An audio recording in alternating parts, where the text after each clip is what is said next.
sur TV5 Monde, ravi de vous retrouver pour ce nouveau numéro de Kiosque. Au sommaire, ce dimanche, le Portugais António Guterres, plébiscité, va prendre les rênes des Nations Unies dès janvier. Il promet de prévenir les conflits plutôt que de gérer les crises. Saura-t-il s'affranchir du jeu des puissances qui l'ont nommé? Va-t-il redorer le blason d'une institution en pleine crise morale? Juan Manuel Santos se voit attribuer le prix Nobel de la paix pour sa détermination à mettre fin à la guerre avec les FARC. Le président colombien semblait hors course après le désaveu de l'accord de paix dans les urnes dimanche dernier. Y a-t-il, comme le craint le comité du Nobel, un vrai danger que le processus s'interrompe? Après 5 ans au pouvoir, les islamistes gagnent les législatives au Maroc. Le parti du Premier ministre Abdelila Benkiran l'emporte. Ce scrutin ne devrait pas modifier profondément la donne dans le royaume chérifien. 5 ans après la nouvelle constitution, les réformes politiques ont-elles été appliquées? La starlette Kim Kardashian braquée dans son hôtel parisien et l'information fait immédiatement le tour de la planète. De quoi cette affaire Kardashian est-elle le symptôme? Cette question et bien d'autres que nous allons nous poser avec nos kiosqueurs ce dimanche. Sarah Daniel, chef du service étranger de l'hebdomadaire français l'Obs, grand reporter. Vous avez commencé votre carrière aux États-Unis, puis vous devenez correspondante de guerre, notamment en Afghanistan et en Irak, des reportages au Darfour, au Liban, en Égypte et j'en passe. Ana Navarro Pedro, correspondante à Paris pour l'hebdomadaire généraliste portugais Visao, avant cela envoyée spéciale permanente pour le quotidien Publico pendant 15 ans, déjà à Paris. Ziad Limam, directeur et rédacteur en chef d'Afrique Magazine, mensuel francophone international édité en France et consacré au continent sous l'angle politique, sociétal et culturel. Et puis Richard Verly, correspondant à Paris pour le quotidien suisse Le Temps, auparavant en poste à Bruxelles et en Asie du Sud-Est. Vous dirigez également la collection L'âme des peuples aux éditions Nevikata. Merci à vous quatre d'être ici pour commenter l'actualité de cette semaine et nous livrer votre analyse. Le prochain patron ne sera pas issu d'Europe de l'Est et ce ne sera pas une femme, mais il fait l'unanimité et dans une institution en pleine crise morale, critiquée pour ses blocages récurrents. C'est déjà une victoire en soi. António Guterres va devenir le 9e secrétaire général de l'ONU. D'emblée, il a donné le ton en affichant gratitude et humilité. J'ai été ému de voir que le Conseil de sécurité pouvait décider dans l'unité et le consensus, et décider très rapidement. J'espère que cela représente un moment symbolique, un moment dans lequel le Conseil de sécurité améliore ses capacités à agir dans l'unité et le consensus, créant les conditions pour prendre les décisions opportunes face aux dramatiques problèmes de notre temps. Gratitude, mais aussi humilité. Humilité pour faire face aux problèmes dramatiques du monde d'aujourd'hui. Et puis humilité, nécessaire pour servir, et servir en particulier ceux qui sont les plus vulnérables. Les victimes de conflits, du terrorisme, les victimes de violations des droits, les victimes de la pauvreté et des injustices de ce monde. Voilà pour le programme d'António Guterres. Chargé António Guterres, 67 ans, portugais, ancien Premier ministre, ancien patron du Haut Commissariat aux réfugiés, homme du sérail onusien, on loue son charisme, sa grande force morale. Pourquoi un tel plébiscite? On va se rendre à Genève, d'où il a dirigé le HCR pendant 10 ans. Bonjour Elhadji Gorgui Wadnoy, merci d'être avec nous depuis Genève.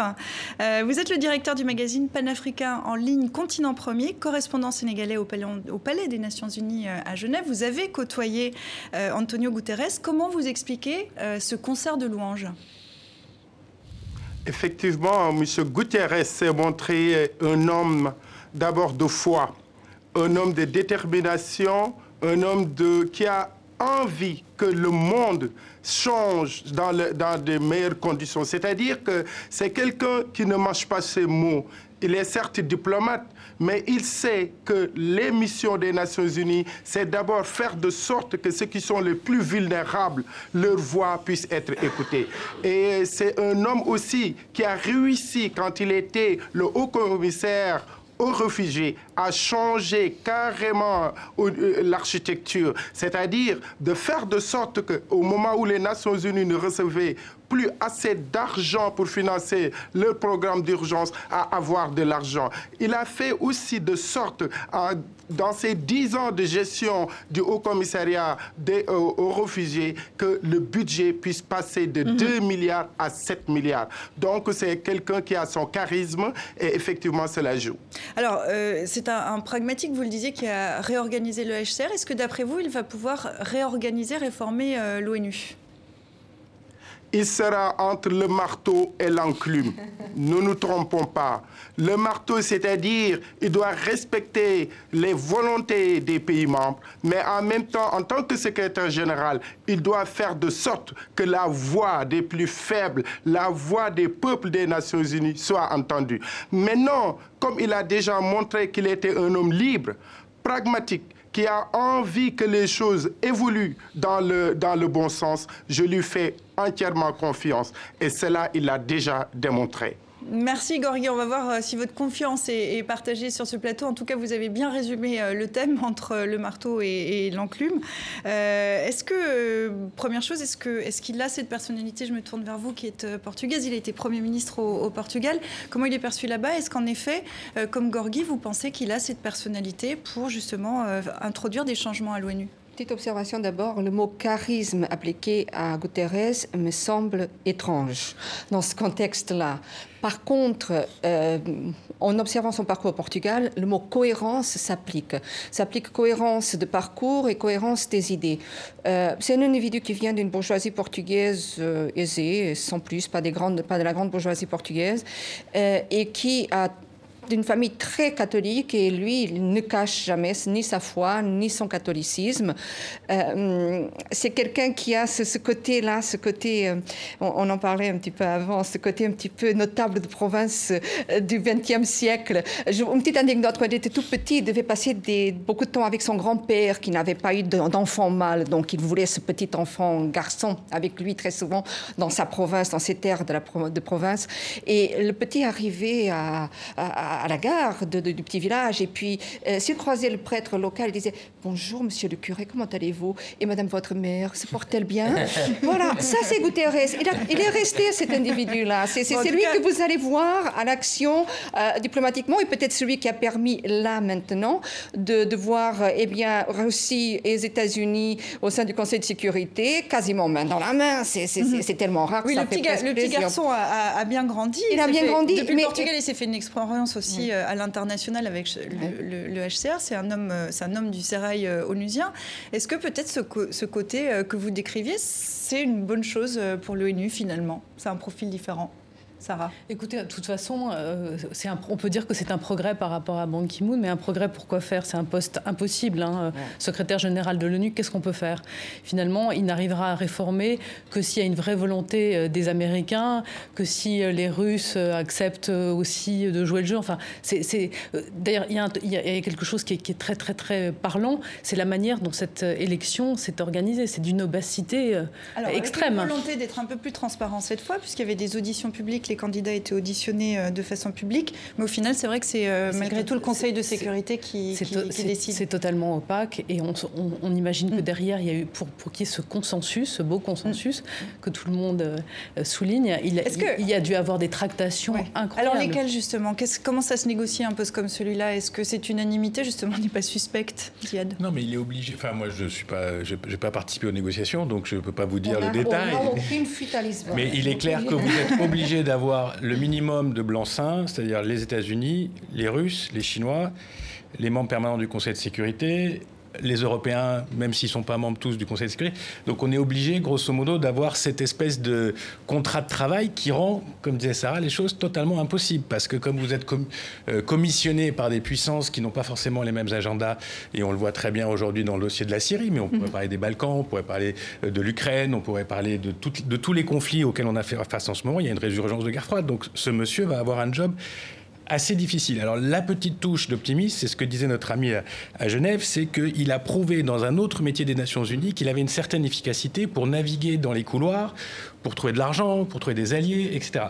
La troisième chose moi j'ai senti les réactions, c'est que on sort quand même d'une longue période de secrétaires généraux qui sont des super administrateurs ou des super diplomates, mais qui n'ont pas laissé une marque profonde. Ban Ki-moon, Ban Ki-moon est très critiqué, on le décrit comme même falot. Quelqu'un comme Kofi Annan qui avait une certaine personnalité Il n'y a rien pour remonter à Pérez, qui a été embarqué dans les conflits du Moyen-Orient. Donc tous ces gens, en fait, on leur demande quelque chose d'impossible. Alors ce qui serait intéressant, c'est sur le plan symbolique. Donc Kofi Annan avait quelque chose de symbolique. Pérez avait quelque chose d'un peu symbolique aussi.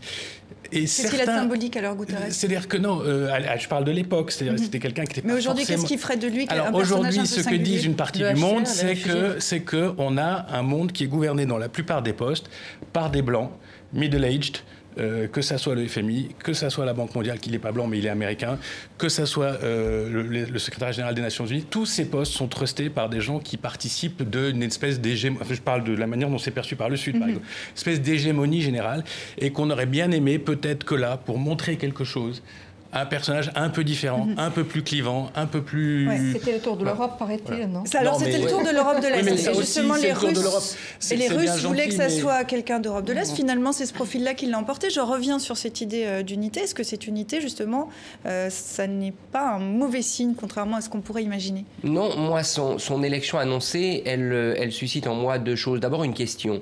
Tout le monde espérait quand même penser que c'était le moment qu'une femme dirige les Nations Unies. Or, ce n'est pas le cas. Alors là, on ouvre le débat, soit parce que les auditionnés EES n'étaient pas au niveau, on pense à la candidate bulgare notamment, puisqu'elle semblait Madame Bokova qui dirige l'UNESCO ici à Paris, ou à Gorgievas, l'autre bulgare qui venait de la Commission européenne. Donc, se sont un peu autodétruites. Qui se sont un peu autodétruites, mais quand même, il y a une question, parce que ça aurait été un symbole très fort de nommer une femme. Ça n'a pas été fait. Deuxièmement, on nomme un Européen. Là, je crois que quand même, la question du tournus géographique a joué. Elle est là, elle est importante. Moi, ce que je trouve intéressant chez Guterres, c'est deux choses pour l'avoir côtoyé à Genève au HCR. Premièrement, on l'a dit, c'est un excellent négociateur. C'est un très bon négociateur. Or, quand même, le job est impossible, mais s'il y a une chose qu'on demande à ce job, c'est d'avoir un très bon négociateur. Donc, de ce point de vue-là, il remplit le cahier des charges. Et l'autre chose, eh bien, je trouve que c'est quand même une assez bonne nouvelle pour l'Europe. L'Union européenne, d'avoir un de ses représentants, en plus d'un pays comme le Portugal à la tête de l'ONU. On va voir si les Européens, alors bien évidemment, il n'est pas le candidat des Européens, mais de fait, il est européen. On va voir si aujourd'hui les Européens peuvent faire la différence. Alors, on va regarder, juste peut-être après je vous passe la parole, on va regarder on va s'intéresser à la presse portugaise. Elle s'est globalement félicitée de cette nomination, puisque vous parliez de l'Europe. Pour le quotidien Publico, cette victoire ouvre une nouvelle ère à l'ONU. Antonio Guterres aura à gérer, je le rappelle, 193 pays membres, un budget approchant les 10 milliards de dollars, plus de 40 000 fonctionnaires, 41 opérations de paix dans le monde.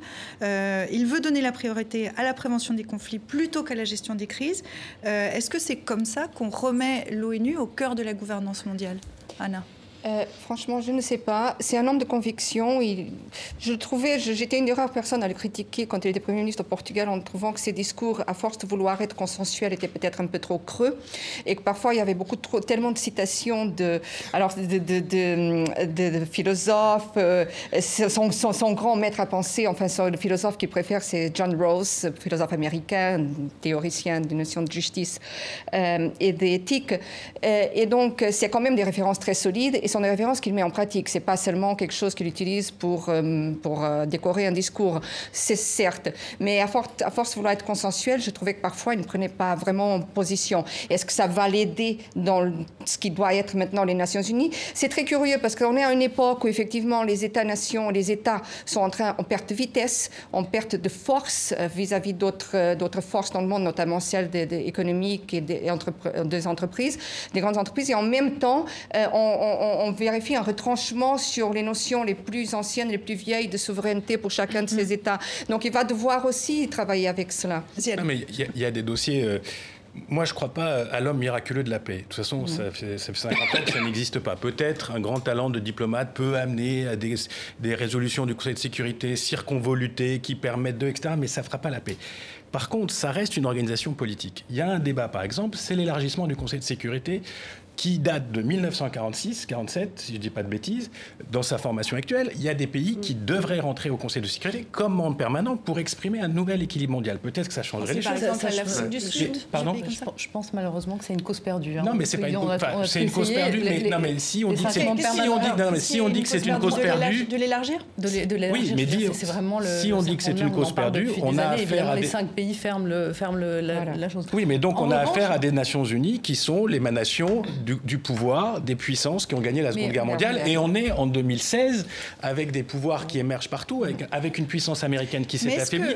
Donc on peut pas dire que c'est impossible. Mais est-ce que ça n'est pas déjà modernisé, l'ONU? Non, moi je pense que là où il va pouvoir imprimer sa marque, et je pense que les Américains comptent sur lui pour réformer la chose qui est cruciale pour l'ONU, c'est-à-dire les opérations de maintien de la paix. Parce que ça, vraiment, ces opérations connaissent une crise épouvantable du fait de tout un tas avec un budget qui commence à déborder. Et en plus, il y a ces histoires de crimes, d'exactions commises par des casques bleus sur le terrain. Absolument, au Soudan, en Haïti avec le choléra, et aussi les turpitudes sexuelles des casques bleus. Et donc je pense que là-dessus, peut-être, puisque sur un modèle, comme il a réformé un peu le HCR et comme il a augmenté aussi son budget, peut-être que c'est là-dessus qu'on peut l'attendre. Richard. Oui, un parallèle portugais, et là c'est sur la personnalité de Guterres. Je pense que lui n'aurait jamais été travaillé chez Goldman Sachs. Non. Vous faites référence, je fais référence à Barroso. Et ça c'est très important. C'est parce que je pense qu'il apporte en lui, il le porte d'ailleurs quand on le rencontre, il est comme ça. Et l'autre chose, c'est que cette machine effectivement réfugiés, opération de maintien de la paix, il la connaît bien. Et surtout, il a toujours, quand même au HCR, je trouve, il a bien géré une chose qui est la communication avec les gouvernements dans les situations de crise. Il n'a pas été un commissaire qui cherchait à avoir la lumière sur lui, alors qu'il aurait pu, il n'a pas cherché. Il a toujours essayé de mettre en valeur les gouvernements qui accueillaient. Et ça, je trouve que c'était très intelligent de sa part. Est-ce qu'il peut incarner une figure morale? Est-ce que ça peut déjà... Il en a la stature. L'organisation est à bout de souffle. Elle est sous-financée. Elle est prise en main par un conseil de sécurité qui a décidé que rien ne bougerait concernant ses propres intérêts. Il peut être le meilleur secrétaire général du monde, négociateur, intelligent, réformer, mais ça ne change pas le problème. Cette organisation, elle est HS. Elle ne répond plus. Alors, il faut modifier les rapports de force. Il faut dire aujourd'hui que les Américains et les Russes ne sont pas le centre du monde, qu'ils sont un des centres du monde. Peut-être je rêve, peut-être ça a raison, mais rien ne marchera. Ça a quand même été le grand échec de Ban Ki-moon, qui était le mieux placé pour dire ça. Anna, est-ce que vous y croyez, vous, à ça? Faut bien y croire à un moment donné. Je ne sais pas s'il sera dans de la situation, mais c'est ce que je disais tout à l'heure. Plus on perd de pouvoir, plus on y accroche, qu'à des Russes et des Américains, des Français et des Anglais. Mais aussi. Il va se casser les dents, à mon avis, de toute façon, sur la Syrie. Je veux dire, c'est quand même le grand problème auquel on s'affronte. Mais ça, c'est l'urgence du moment. En effet, on a vu encore qu'hier une résolution a été bloquée, une résolution a été bloquée par les Russes. Même quand il était au commissaire aux réfugiés, c'est quelqu'un, quand il a commencé son action politique, il est venu, certes, des milieux catholiques au Portugal, il est extrêmement catholique, il est venu des milieux catholiques, mais il avait commencé à travailler dans les bidonvilles de Lisbonne. Et c'est en voyant ce qui se passait dans ces endroits, qui étaient absolument horribles quand il était jeune, qu'il est allé vers la politique. Et il a dit qu'il n'y avait que l'action politique qui pouvait ensuite changer les conditions de vie des gens. Une des choses qu'on réfère alors qu'il était haut commissaire, c'est qu'il parlait, il allait sur le terrain, il parlait avec les gens, il prenait connaissance, il écoutait vraiment, et il avait une capacité d'écoute, une capacité aussi de se imposer par son respect pour les autres. Est-ce que ça peut agir au sein des Nations Unies? On le verra. Je voulais répondre à Ziad. Ziad a tout à fait raison. Et c'est le grand échec de Ban Ki-moon. Ban Ki-moon, revenant d'un pays émergent, riche pays émergent en Asie, pouvait être le moment pivotal. Et le grand échec des 10 ans de Ban Ki-moon à la tête de l'ONU, c'est que rien n'a pivoté, rien n'a changé. Le mot de la fin, Ziad, puisque c'était votre idée. Moi, je pense que dans un monde qui change, il y a des idées qui étaient valables il y a 50 ans, qu'on peut essayer de faire bouger. On peut dire, on n'est pas obligé de suivre ce que nous disent nos aînés. On peut essayer d'inventer des nouveaux systèmes. Et ce type a forcément toutes les qualités du monde, mais je pense que comme dans tout le reste, il faut laisser la place peut-être à d'autres gens, y compris européens, si c'était leur tour, à des gens qui soient moins dans un appareil, peut-être plus dans quelque chose d'actif. Peut-être je suis rêveur, j'espère que je le serai jusqu'au bout, mais je vois plus un apparatchik de talent qu'un réformateur d'avant-garde. Dans un monde qui a besoin de certaines idées. Dès janvier, il aura 5 ans pour faire ses preuves. On rappelle quand même que l'Assemblée générale doit entériner sa candidature, ce qui ne devrait être qu'une formalité. Et puis il prendra ses fonctions le 1er janvier prochain pour 5 ans. Je vous propose qu'on continue avec cette histoire, l'histoire d'un président qui reçoit le prix Nobel de la paix après que son peuple a voté contre la paix. Juan Manuel Santos a été récompensé malgré l'échec du référendum sur l'accord avec les FARC en Colombie, une guérilla d'un demi-siècle. Pour Ingrid Betancourt, leur ancienne otage qui est bien connue en France, la guérilla méritait aussi la prestigieuse récompense. Elle était à TV5 Monde vendredi, interrogée dans 64 minutes. Je pense que ça aurait été juste d'inclure Timochenko. Je le dis évidemment avec un poids, parce que c'est dur de penser que ceux qui ont été mes ravisseurs puissent maintenant être promus au prix Nobel de la paix. Ceci dit, ça serait de justice que de dire qu'il y a eu une telle transformation entre ce groupe au moment où j'étais leur captive, qui était non seulement agissant comme terroriste, mais aussi comme un cartel de la drogue. Et de les voir maintenant prêts à tout laisser, à déposer les armes, à même faire face à un tribunal de justice qui va les juger, parce qu'ils veulent prendre part à la vie politique du pays et construire une nouvelle Colombie, et que rien que pour cela, il faut beaucoup de courage. Alors, le chef des FARC, Timo León Jiménez, dit Timochenko a réagi à ce prix Nobel. Il assure que le seul prix que la guérilla souhaite obtenir est celui de la paix avec la justice sociale. La paix, malgré tout, se fait à deux. Est-ce que, en effet, comme le pense Ingrid Betancourt, les FARC auraient dû être associés à ce prix Nobel de la paix, Sarah ? Les FARC auraient dû être associés sans doute à ce prix Nobel, mais surtout ça repose la question de savoir si on va pouvoir à nouveau amorcer ce processus. Et aussi, ça rappelle un peu finalement le prix qu'a eu Obama. C'est-à-dire, c'est drôle quand même de cautionner des gens qui font la guerre, parce que c'était le cas du président, en fait. Il était ministre de la Défense et il a été quand même très actif dans ce conflit. Et ensuite, moi, je pense qu'une des seules chances finalement pour que le processus reprenne, ça va être quand même la position aussi d'Ouribé et donc du président. Ouribé, qui est l'ancien président, qui est l'opposant aujourd'hui et qui lui est opposé à l'accord avec. Et alors c'est paradoxal quand on entend ce nom de ce référendum. Enfin, il faut bien rappeler qu'il y a eu, en effet, près de 200 000 morts et surtout un nombre de déplacés, enfin plus de 5 millions de déplacés. Donc on peut comprendre qu'il faut vraiment être à la marge, très très précis dans tous les détails de ce plan pour arriver à emporter la majorité de la population colombienne qui est totalement divisée sur cette question. Alors en effet, je rebondis sur ce que vous disiez. C'est pas la première fois qu'un prix Nobel de la paix récompense une paix en cours, une paix qui n'est pas signée encore. Est-ce que c'est une bonne stratégie ou est-ce que c'est un risque pour un prix comme celui-là ? Moi, je ne suis pas sûr que ce soit une bonne stratégie. C'est pas le mot, parce que je ne pense pas que le comité Nobel est une stratégie, mais cette idée d'intervenir comme ça, très à chaud dans l'actualité, en récompensant qui plus est le président seulement, bien évidemment, ça nous touche, et ça touche tout le monde, donc ça a un impact affectif, émotif, et là, pour le coup, on se dit que le prix Nobel de la paix sert à quelque chose, mais au fond, ça sert surtout à légitimer le comité Nobel. Son impact sur le terrain, moi, je pense qu'il vaut mieux des fois voir un peu comment on arrive à mettre en œuvre ce processus de paix avant de récompenser l'une des parties signataires. Donc, de ma part, je suis dubitatif. C'est un prix pour forcer la paix, c'est un prix d'encouragement ? Moi, je ne comprends pas la stratégie de ce comité. Cette intervention dans une politique interne d'un pays, parce que le fait du non en Colombie est en partie aussi attribuable à Uribe, au président précédent, et à la bagarre politique qu'il a avec le président Santos. Donc, on intervient dans quelque chose qui ne va pas s'arrêter, et donc ça risque de dévaloriser le prix et de rendre encore plus forte la bataille d'Uribe contre son successeur. Donc, puis deuxièmement, les FARC, oui, ils auraient dû certainement être associés, mais le non aussi, peut-être pas, on ne le comprend pas tellement en Europe, mais si on parle avec des Colombiens, on comprend que le non aussi a été plutôt, ils ont réagi comme beaucoup de gens réagissent à un référendum en Europe ou ailleurs.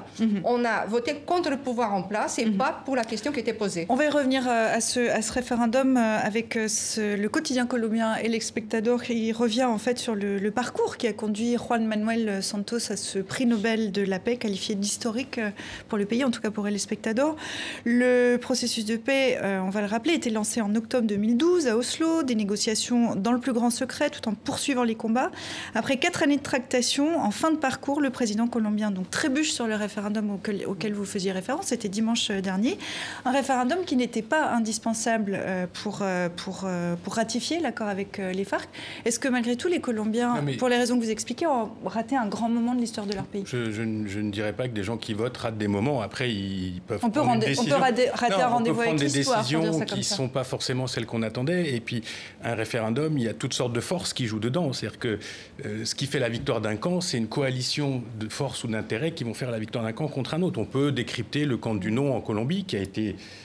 C'était très serré, hein, oui. 0,20 avec beaucoup d'abstention. Il y avait probablement une part des gens d'Uribe qui ont voulu torpiller ce deal. Il y avait aussi ce que les gens savent pas. C'est le mécanisme qui est mis en place, c'est quand même très complexe. Donc il y a une justice transitionnelle dans laquelle même des gens qui ont subventionné les paramilitaires peuvent eux-mêmes avoir des comptes à rendre. Donc, tout ça a été très complexe. Il y a des gens, et puis il y a des gens très honnêtement qui ont dit c'est pas cher payé pour ce qui s'est passé. Donc ça aussi. Mais je pense qu'il faut se mettre à la place du Nobel, et je vous trouve tous un petit peu sévères quand même. Le Nobel, pour de bonnes ou de mauvaises raisons, a tendance, depuis les Tunisiens par exemple, à sélectionner des processus, à récompenser une démarche.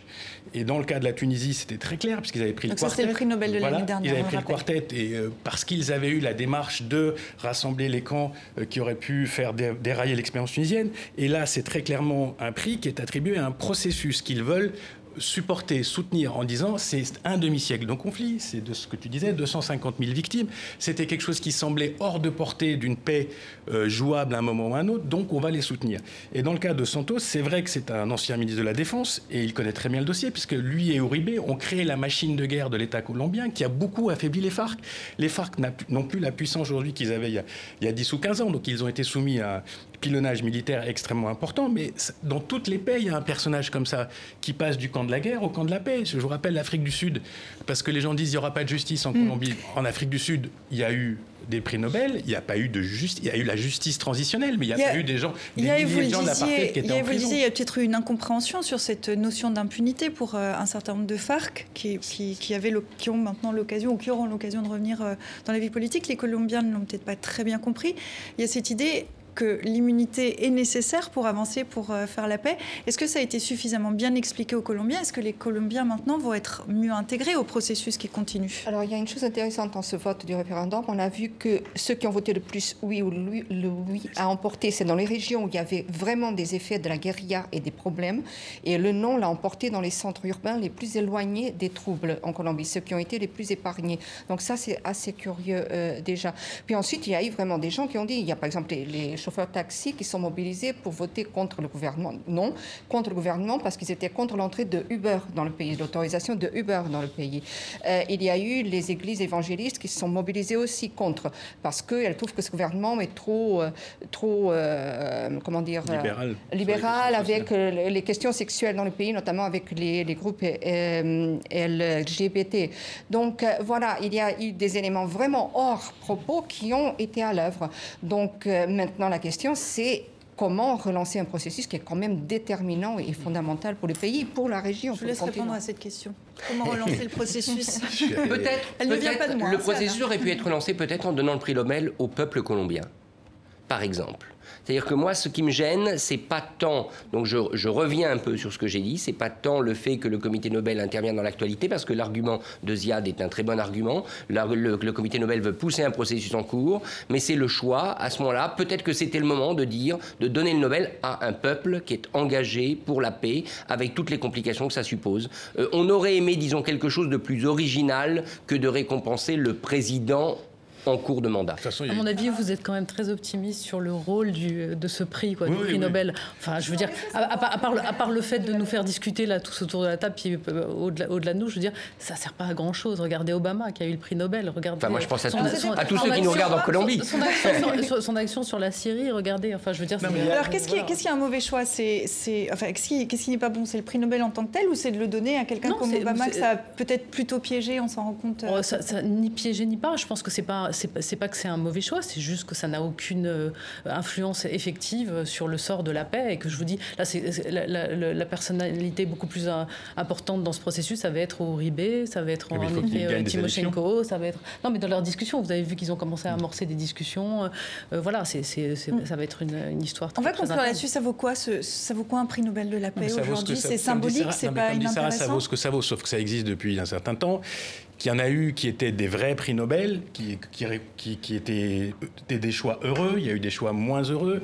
Le choix d'Obama qui est extrêmement critiqué, c'est parce qu'à l'époque, le discours d'Obama était tellement tranché par rapport au discours américain précédent et que ça apportait une telle perspective d'un règlement différent des conflits qu'ils ont voulu, encore une fois, encourager un processus. Alors, ils se trompent une fois sur deux. Vous savez qu'il y avait 380 candidats cette année. C'est des gens qui sont quand même nommés par des gouvernements, par des organisations, etc.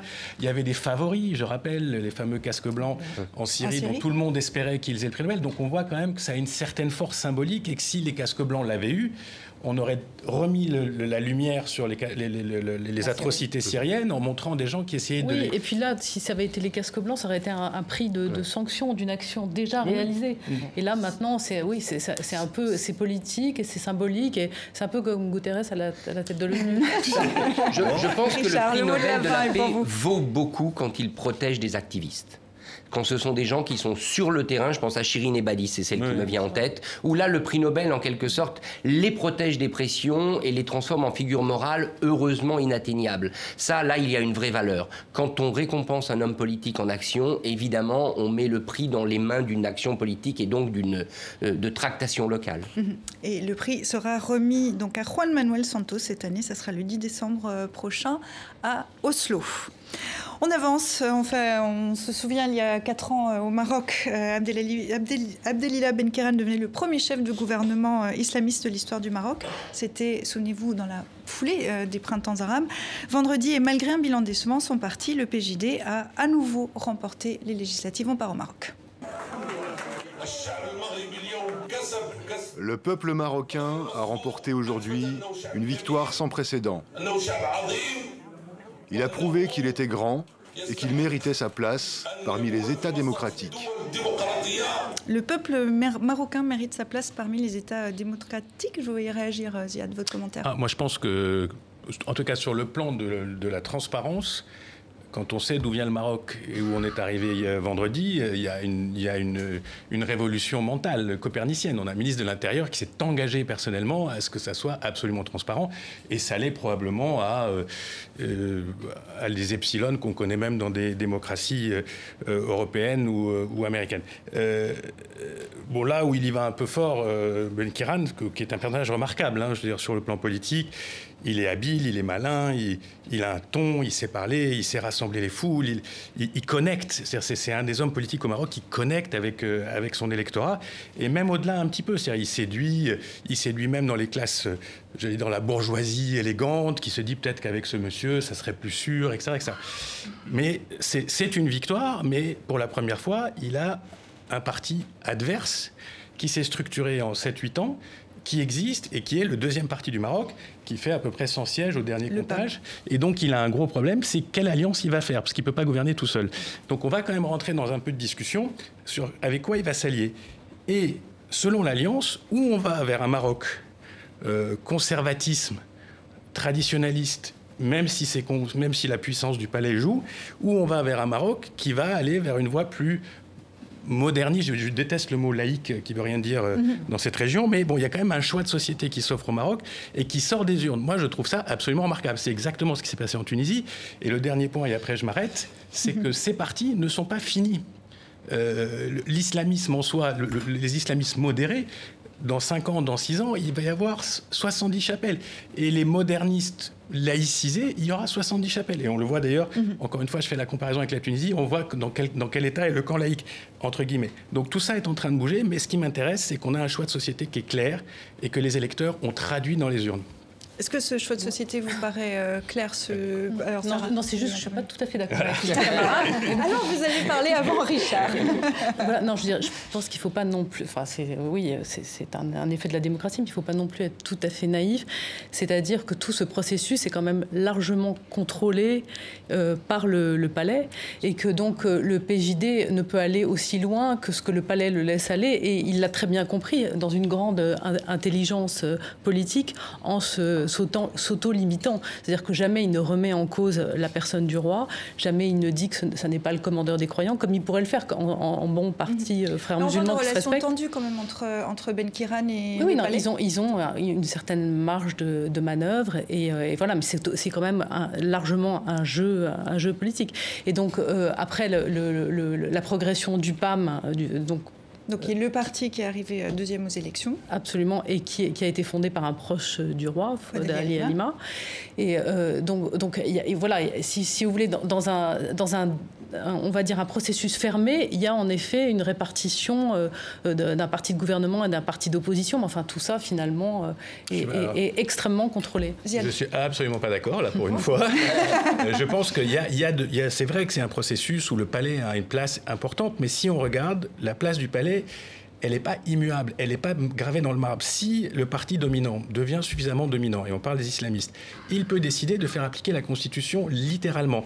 On ne peut pas exclure que le PJD soit travaillé par des idées acapistes et d'une prise de l'intérieur du système. Ce n'est pas du tout exclu. Moi, je ne suis pas naïf, simplement, je vois juste que ça a fait bouger les lignes. C'est-à-dire qu'il y a un parti majoritaire, qui ne l'est pas d'ailleurs, il est relativement majoritaire, qui prend de la place, qui impose ses idées, qui impose des réformes, qui impose un certain modèle social. Et c'est contre ou avec le roi, mais ça se passe. Et ça ne se serait pas passé il y a 10 ans. Et ça ne se serait pas passé il y a 15 ans. Et la deuxième chose, c'est que les libéraux se sont enfin reconnus dans autre chose que les vieux partis historiques, Istiklal, l'USFP, etc., qui étaient complètement carbonisés et qui datent des époques de l'indépendance. Oui, et même si le PAM est une... Mais c'est quand même une manière aussi de faire un petit peu... enfin, d'empêcher toutes les révoltes arabes d'arriver à expression, etc. C'est un peu un accord entre gens. C'est un accord des partis. C'est un accord des partis. Tout ça sous la tutelle du régime et du palais. Anna. Ça, c'est 2011. Mais voilà, mais c'est vrai. Et d'ailleurs, remarque, il y a eu un discours du roi un peu avant les élections, là, cet automne, je crois, où il a carrément, mais il a vraiment marqué les lignes que le parti au pouvoir islamiste ne doit pas franchir, notamment en disant que, en condamnant vraiment l'utilisation de l'islam par les djihadistes comme à leurs propres intérêts, comme une arme à leurs propres intérêts. Date de cet été d'août, qui est un discours très remarqué contre le djihadisme, contre le terrorisme. Et en marquant clairement des lignes d'action à l'intérieur desquelles on peut bouger, mais pas à l'extérieur. Donc, oui, mais c'est quand même... Excuse-moi, il a dit le terrorisme, l'intégrisme, c'est hors... Mais enfin, c'est pas une révolution. Il n'a pas dit l'islamisme modéré est hors limite. Il a dit le terrorisme est hors limite. Non, pas le commandeur des croyants, il n'allait pas le dire non plus. Oui, mais c'est pour ça qu'il agit dans son rôle de commandeur des croyants, qui est dans son rôle constitutionnel. Donc il n'est pas hors débat. Et je vous assure que les gens qui sont en train de rentrer dans les gouvernements et au Parlement, ils se considèrent jusqu'à un certain point tenus par une allégeance politique vis-à-vis du roi, mais pas tous. Il y en a certains qui sont clairement en train de se dire on peut s'aimer. Reste que c'est le roi qui s'occupe des affaires internationales, de l'économie, de la défense. Richard, vous vouliez intervenir? Oui, ce que je trouve intéressant, c'est l'effet géopolitique de cette élection. C'est-à-dire qu'on voit quand même, comme vous le disiez tous les deux d'une manière différente, on voit quand même que le Maroc, que la société politique marocaine est travaillée au corps, qu'elle est arrivée à des compromis, parce que quand même il y a des formes de compromis dans tout ça, et elle est arrivée à avoir d'un côté des compromis, de l'autre un renouveau. Et ça, c'est vachement intéressant. Quand un pays arrive à avoir cette culture de compromis et en même temps à générer une forme de renouveau politique, je dirais, il y a de l'espoir dans un monde arabe où quand même les occasions d'espérer ne sont pas très nombreuses. Alors après, il y a le débat qu'on peut avoir sur la stratégie du palais, des islamistes, etc., bien évidemment, mais... moi, je suis plutôt admiratif, je dirais, de ce qui est en train de se passer. On parlait tout à l'heure du peuple colombien. Là aussi, le peuple marocain, eh bien, osons des fois tirer le chapeau. On va faire un petit rappel en 2011, parce que tout le monde ne connaît pas... Beaucoup plus pessimiste, hein, ici. Là, je vous fais la voix off. Pessimiste sur tous les thèmes, en plus, alors attention. On va faire un petit rappel pour ceux qui ne connaissent pas bien le Maroc. En 2011, le printemps marocain était emmené par le mouvement du 20 février. Au lieu de s'arc-bouter, la monarchie, à ce moment-là, moment-là, avait décidé de proposer une réforme de la Constitution, des législatives anticipées, ce qui avait amené le PJD, les islamistes du PJD, pouvoir. Depuis, et contrairement aux voisins du Maghreb, on pense notamment à la Tunisie, pensons à la Libye aussi, le Maroc a traversé ce quinquennat plutôt sans houle. Comment on explique cette relative stabilité du Maroc qui aurait pu être confronté à une forte contestation qui a su la calmer peut-être? D'abord, il y a eu contestation. En 2011. Alors, j'ai pas dit qu'il n'y en avait pas eu. 2011, non, mais il y a eu. Simplement, le mouvement du 20 février comme était disait calmé Sarah, par la ce qui Constitution. est très spectaculaire dans le printemps marocain, c'est que les partis n'ont pas adhéré. Les syndicats n'ont pas adhéré. Alors que dans les autres pays, il y a eu un basculement d'un certain nombre de partis, de syndicats, etc., qui sont descendus à la rue. Au Maroc, les partis, les syndicats, tout ce qui était organisation civile, sociale, professionnelle, ont soutenu la monarchie, y compris des gens qui n'étaient pas des proches amoureux de la monarchie, mais ils ont soutenu. Donc il y a eu un phénomène institutionnel qui était très très particulier, qui a abouti à une constitution qui est assez moderne dans son texte. Après, comment elle est appliquée, comment ça marche, c'est pour ça que je dis, moi, la dynamique des politiques, à partir du moment où vous ouvrez le jeu, où les gens peuvent voter, où il va y avoir Internet, où il va y avoir etc., il va se passer des choses. Regardez, par exemple, les islamistes. Ils ont été perclus de scandales sur les dernières semaines. Je ne vous parle pas des coucheries dans la voiture, voilà. Des types, je ne sais pas quoi, qui mentent. C'est des hauts représentants du PJD qui ont été surpris, par exemple, dans une voiture. Ce qui était un petit peu... Ce qui n'était pas très halal, pour dire franchement. Le bilan économique n'est pas terrible. Il s'est attaqué à des choses complexes comme les subventions, etc. Mais ce n'est pas non plus la révolution. Mais on s'aperçoit, voilà, dans ces pays, il y a un socle de vote néoconservateur, islamiste, traditionnaliste, qui est très fort, quel que soit X. Donc il faut une alternative. Il faut dire aux gens, voilà un autre modèle. L'autre modèle au Maroc était rétamé par des vieux partis. Alors pour le compte... Il n'y a pas d'autre modèle. Oui, alors, justement, le PJD a canalisé toute l'opposition. Oui, mais la naissance du... la maison du roi, le PAM, ce qu'on veut... c'est quand même un autre modèle. C'est comme Nida à Tunis. C'est une autre idée. Mais non, c'est un modèle qui est vieux comme la monarchie. Non, oui, enfin, ça a fédéré autour de ce parti tous les gens qui veulent un autre modèle. Alors peut-être qu'ils sont pro-monarchistes aussi, mais c'est... Après, les gens au Maroc aiment fondamentalement leur roi. Bah oui. Donc ça explique aussi pourquoi il n'y a pas eu peut-être tous les débordements qu'il y a eu dans les autres. C'est ce qui explique la stabilité. Ils aiment la monarchie. Une petite observation qui n'est pas qui va rapporter grand-chose dialogue, mais quand même, on parlait du Maroc, du peuple marocain. Quand même, il y a un parti de gauche qui est dirigé par une femme au Maroc. Et c'est pas partout, même en Europe, que ça peut arriver. Il y a quand même une tentative de fédération de partis de gauche avec une autre vision du pouvoir. Et avoir une femme à la tête d'un parti au Maroc, dans un pays comme le Maroc, c'est quand même pas... C'est bien, elle n'a pas fait un raz-de-marée. Je crois deux sièges, je crois. Ce que je voulais dire, c'est que le processus en soi, la qualité de ce processus électoral qui a été souligné, elle est quand même porteuse d'espoir, parce qu'elle montre, elle traduit une confiance du peuple dans ses institutions. Et à partir de ce moment-là... Je ne peux pas vous laisser dire ça, parce qu'il y a eu un taux d'abstention, mais énorme. Oui, qui est plus important qu'au précédent. Alors dans ce cas, discutons du taux d'abstention dans un certain nombre de nos pays développés aussi. 43% de taux de participation. Mais sauf que là, si les élections ont été totalement un effet de la démocratie et transparente, il y aurait dû y avoir une montée aux urnes qui est celle du fait des jeunes démocraties. Je ne suis pas sûr que la transparence attire la mobilisation électorale. Dans tous ces pays, il y a un double débat. Nous, on est très, parce qu'on est dans une société libre, etc., on est assez focalisé sur le débat politique, sur l'organisation politique, les partis, l'expression, etc. Il ne faut pas oublier aussi qu'il y a un débat économique et social dans ces pays qui est très fort. Les gens, est-ce qu'ils vivent mieux? Est-ce qu'ils ont du boulot? Est-ce que leurs enfants vont à l'école? Est-ce qu'ils ont des perspectives d'avancement d'une génération à une autre, etc. Le Maroc est dans une situation économique très difficile, donc ça aussi, ça compte. C'est-à-dire qu'il y a des échéances à très court terme, en termes de dette, d'investissement. Il faut générer, je ne sais pas combien de centaines de milliers d'emplois par an. Même chose en Tunisie. Donc c'est des politico-systèmes qui sont en pleine mutation et qui doivent en plus... deliver sur le plan économique des choses qu'ils ne peuvent pas forcément... Le PJD n'a pas un très bon bilan économique sur les 5 premières années. Chômage des jeunes qui est là, qui est persistant, avec une société qui se polarise de plus en plus, avec des inégalités qui s'accroissent encore. Est-ce que si aujourd'hui le PJD, la coalition qu'il arrivera à former, n'arrive pas à venir à bout de ces questions économiques, est-ce qu'on peut imaginer que dans 5 ans ou dans le quinquennat qui arrive, les Marocains descendent à nouveau dans la rue et que le mouvement du 20 février, du 20 mars reprennent des couleurs. Après, moi, je m'arrête de parler, mais il faut pas croire que par un espèce de miracle absolu, le Maroc va trouver les 50 milliards de dollars dont il a besoin pour passer de émergent à développé, comme les Tunisiens ne vont pas trouver les 35 milliards. C'est pas eux qui vont les générer. Alors évidemment, s'ils ont des bonnes politiques, ça va aller mieux. Mais si le monde de l'extérieur regarde ces expériences s'écrouler sur elles-mêmes parce que c'est trop compliqué, parce que c'est de l'autre côté de la Méditerranée, parce qu'on n'a plus les moyens, parce que l'Europe est pauvre, parce que les Américains ont Trump à gérer, etc., forcément, ça se passera mal. Donc il faut aussi... Moi, je dirais... Oui, non, mais très brièvement, je pense que ce mouvement a été durablement muselé justement par cette intelligence politique du PJD et du Palais qui ont réussi à faire cette espèce d'alliance qui n'en est pas vraiment une, mais qui malgré tout fonctionne. Diane ? Ah mais mon raisonnement n'exclut pas celui-là.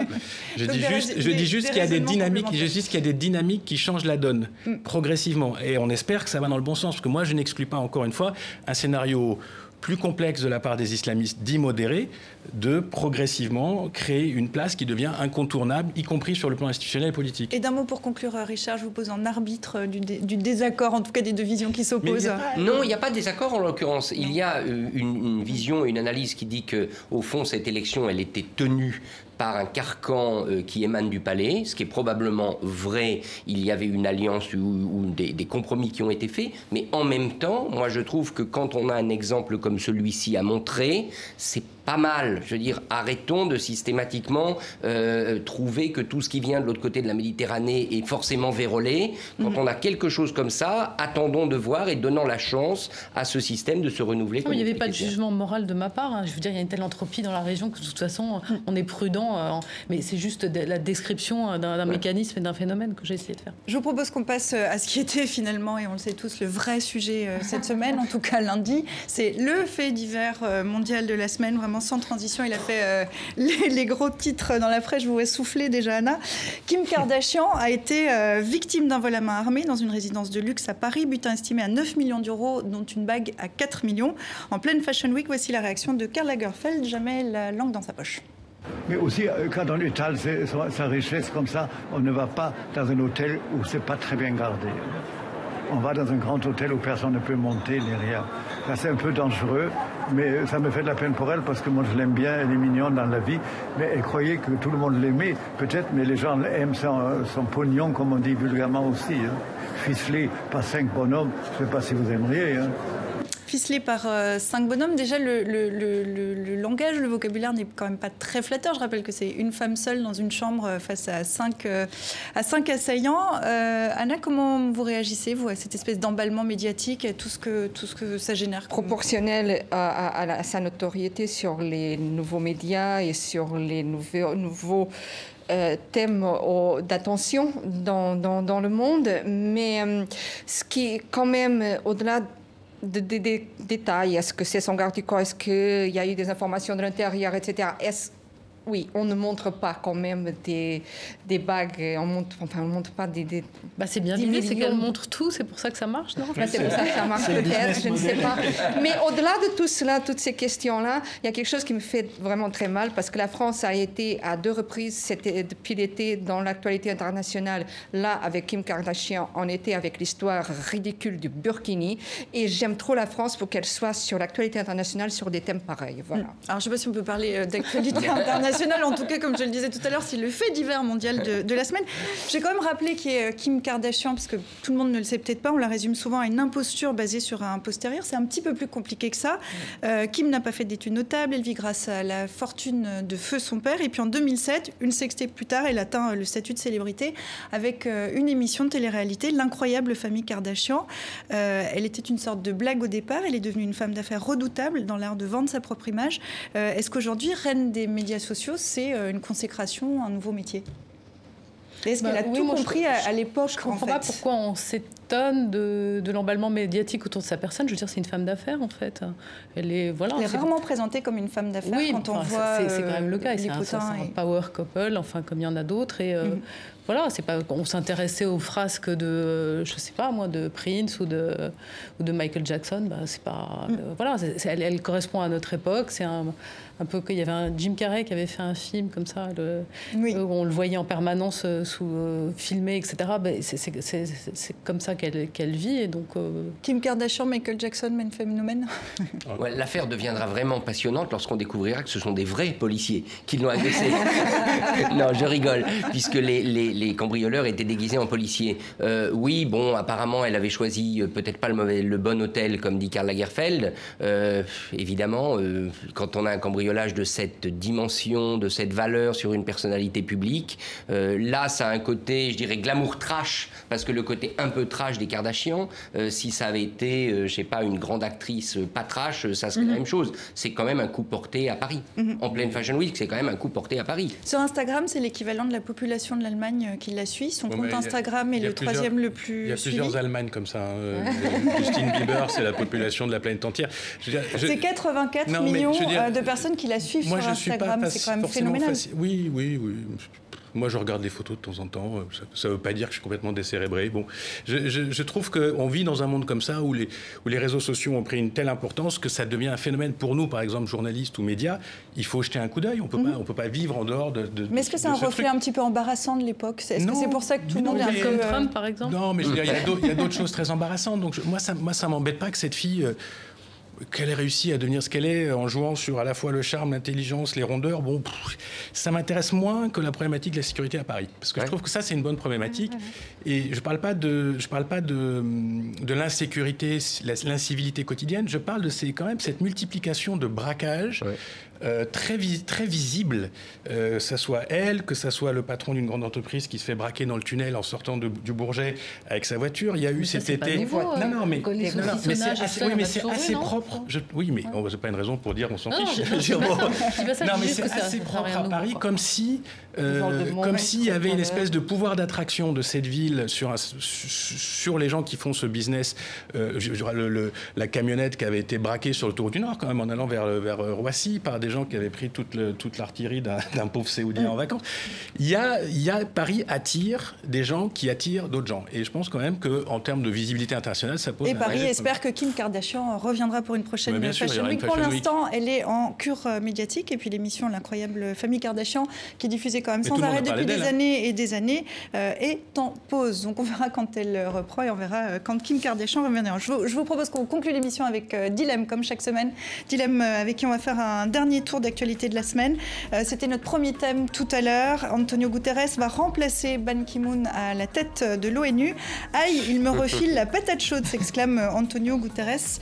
Et c'est un peu ce qu'on disait ici tout à l'heure. Parmi les défis les plus urgents de l'ONU, l'interminable guerre en Syrie. À Alep, les hôpitaux sont ciblés. Attendez, je n'ai pas encore eu d'anesthésie, s'écrit ce patient qui voit une bombe arriver sur sa table d'opération. L'urgence humanitaire donc à Alep. Ce journaliste demande si c'est l'ouragan Matthew qui a causé toute cette destruction, comme à Haïti cette semaine. Non, c'est Vladimir Poutine, répond ce Syrien. À ce train, les quartiers est d'Alep seront rayés de la carte d'ici à 2 mois. On veut le même, ça on en parlait tout à l'heure aussi, mais on n'en dit pas la même chose, disent ces guerrilleros des FARC. Pour Dilemme, la remise du prix Nobel de la paix à Juan Manuel Santos va compliquer les négociations en Colombie. Et puis on termine avec cette Hillary Clinton hilar pour qui Donald Trump n'est pas misogyne. C'est grâce à lui qu'une femme va devenir présidente des États-Unis. Une vidéo datant d'il y a quelques années montre Donald Trump tenant des propos orduriers et vulgaires sur la gente féminine que je ne prendrai pas la peine de répéter ici. On l'a dit 1000 fois à propos de Donald Trump. Est-ce que c'est le scandale de trop? Est-ce que c'est la polémique de trop? Mais est-ce que cette fois, excusez-moi, de choquer l'Amérique puritaine, est-ce que là, vraiment, il a franchi un cap? Et est-ce que l'élection s'est jouée avec cette vidéo, la publication de cette vidéo, Sarah? Moi, je suis pas sûre, il faut attendre. À chaque fois, on pensait que ça allait arriver et il a continué. Et dans les sondages, est-ce qu'il a tellement baissé à la suite de ça? Non, moi, je pense qu'il faut réserver ça. C'est pas joué encore. Non, et puis son camp est en train de se focaliser sur le fait qu'en même moment, Wikileaks d'ailleurs, la divulgation des vidéos, c'était peut-être la réponse à la diversion que Wikileaks a révélé des éléments sur les discours de Hillary qui prouvent qu'elle a un discours auprès de la finance et de Wall Street, un discours différent auprès de ses électeurs.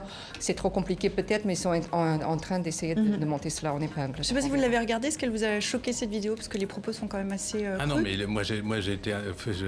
dès le début, j'ai dit, on n'est pas dans un calcul politique, on est chez un cinglé qui a des calculs politiques. Donc c'est les deux. Oui, la vidéo, je pense qu'il y a pire. Il y a des rumeurs qui circulent sur des cuts de Apprentice 1, saison 1, saison 2 qui traînent dans les rédactions, où il y a pire encore.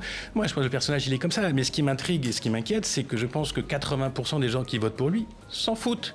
Que ce soit les Mexicains, que les Mexicains soient des violeurs, que les musulmans soient des terroristes, ou que les femmes soient des... Ça, ils s'en foutent.